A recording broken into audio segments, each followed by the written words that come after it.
Contohnya seperti cladding ini. Di gedung ini kita menggunakan sistem komputer untuk mengkode setiap cladding yang ada, panelnya. Sehingga waste, waktu kita hitung, sisa 7%. Dari awalnya sekitar 22%.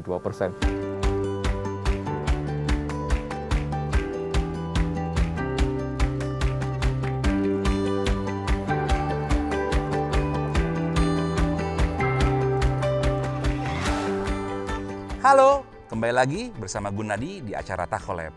Dan saya masih di Surabaya. Nah, di belakang saya sudah ada gedung semegah ini di salah satu universitas Surabaya, yaitu Universitas Widya Mandala. Nah, ada gedung plenary hall-nya, dan di dalam sudah ada salah satu desainernya atau prinsipal desainernya dari BGNR Arsitek yang membangun dan mendesain bangunan ini. Yuk, sama-sama kita ngobrol ke dalam. Selamat siang, Mas Giovanni, apa kabar? Baik. Aku baru mendarat nih dari Jakarta nih. Welcome to Surabaya. Terima kasih. Mas Giovanni, ini ruangan plenary hall ya disebutnya? Widya Mandala Plenary Hall. Betul. Benar. Ini besar banget. Ini proses dari mulai awal sampai akhir saya tuh berapa lama, Mas? Kalau kita hitung dari desain mungkin ya Mas, sudah Ya. 2,5 tahun lah. Dan 2,5 dia baru selesai. tahun? Iya, kurang lebih 2,5 tahun. Oh, oke. Nah, karena besar, boleh dong ajak tur saya? Pasti, Pasti. tentu. Ayo, Boleh? kita jalan. Mari. Mari.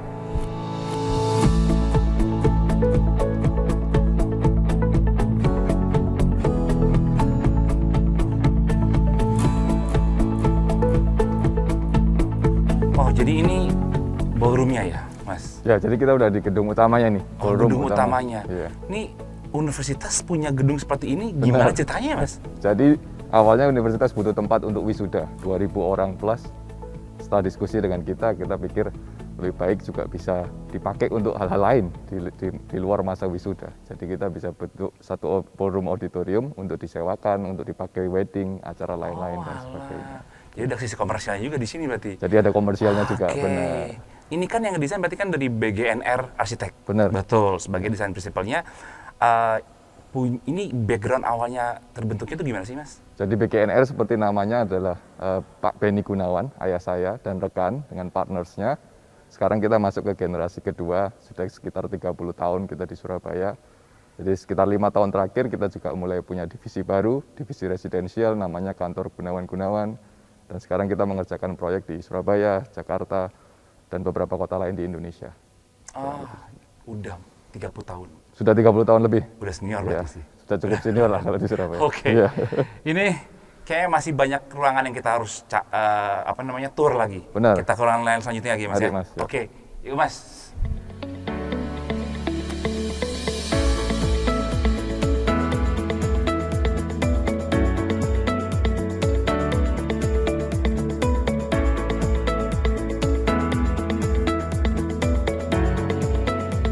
Mas Giovanni, nah ini ruangan kedua yang ditunjukin sama Mas Giovanni Benar. di gedung ini. Ini adalah ruangan multifungsi. Benar, kita bisa lihat ada Serbaguna. beberapa sekat-sekat juga, jadi bisa benar-benar dipakai untuk kegiatan mahasiswa, kegiatan macam-macam.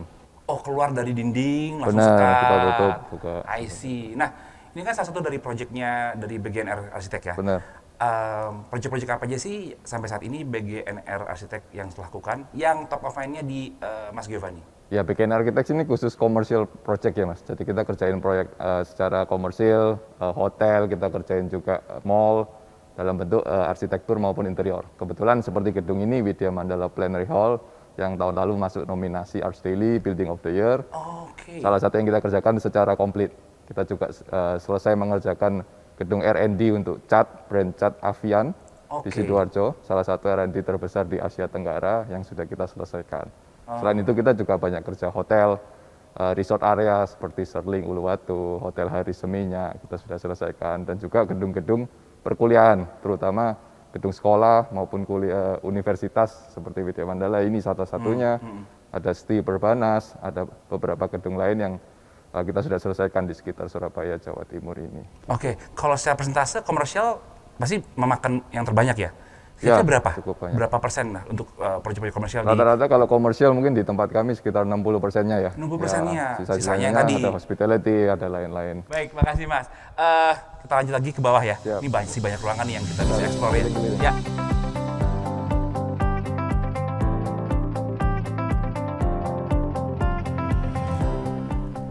Mas Giovanni, ini HPL. Benar. Ini HPL juga. Itu juga.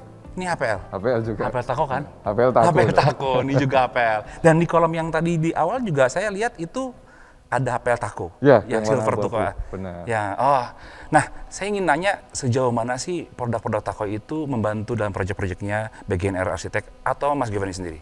Ya, sebenarnya kita kalau arsitek, interior designer sebenarnya suka selalu ada material baru, something different in every project. Jadi yang kita suka adalah HPL Taco terutama ya, versatile banget. Kita bisa pakai di dinding, kayak tadi di pintu, di kolom, kita kadang pakai di plafon. Sometimes kita pakai di furniture juga sebagai centerpiece tertentu.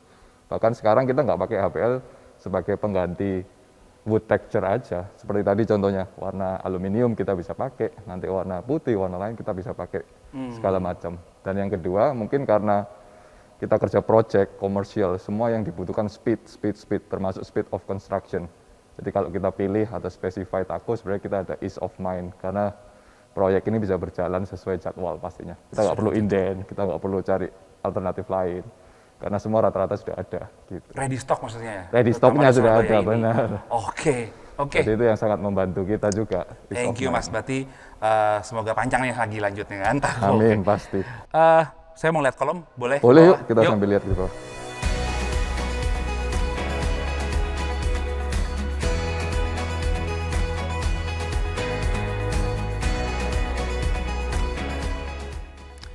Mas Giovanni, saya tadi pas datang ke sini ngeliat bangunan ini megah sekali. Megah yang dari abu-abu ini nih. Nah, ini kan desain dari BGNR Arsitek, betul. Nah, ada nggak sih karakteristik atau khasnya dari BGNR Arsitek ini? Ya, sebenarnya BGNR tidak ada satu ciri khas khusus dalam segi bentuk atau desain, tapi kita memang benar-benar firm konsultan arsitek interior yang mengejar efisiensi dengan desain yang terbaik. Kenapa? Karena kita menangani gedung-gedung yang rata-rata skalanya besar, Mas. Nah, kalau skalanya besar, rata-rata masalah utamanya adalah waste atau buangan material. Contohnya seperti cladding ini. Di gedung ini kita menggunakan sistem komputer untuk mengkode setiap cladding yang ada, panelnya. Sehingga waste, waktu kita hitung, sisa 7%. Dari awalnya sekitar 22%. Jadi kita bisa membuat sesuatu yang cukup signifikan secara desain, namun secara budget kita bisa kontrol. Kita bisa hitung semua kurang lebih perkiraan habisnya berapa, sehingga proyek ini bisa berjalan dengan lancar juga. Nah, ini yang kita bawa terus di setiap proyek kita, baik untuk komersial, untuk developer yang lain, untuk hospitality, dan itu yang mungkin menjadi ciri khas kita ke depan. Kita mau improve itu terus ke depannya. Oh, 20-7%? Dari 20% hitungan awal, kita hitung ulang jadi 7%. Jadi benar-benar menghemat. Develop terus mungkin bisa sampai 5% kalau bisa ya. Bisa kita push forward terus. Wah, keren. Keren. Itu teknologi baru yang diadopsikan dari BGNR Arsitek ini. Benar. Mas Giovanni, thank you banget udah diajak tur ke dalam ya, dan saya harus pamit dan meninggalkan bangunan megah ini nih dari BGNR Arsitek. Jika ingin melihat update terbaru dan proyek terbaru dari BGNR Arsitek, bisa lihat di mana, Mas? Bisa follow IG kami di @BGNRarchitects, BGNR Architects. Tanpa spasi ya, Mas ya? Tanpa spasi. Tanpa spasi, tanpa underscore. Tanpa underscore. Dan jangan lupa memfollow Instagram Taco di @taco.id untuk melihat episode Taco Lab selanjutnya. Saya Gunadi, pamit undur diri. Saya Giovanni Gunawan. Make the change.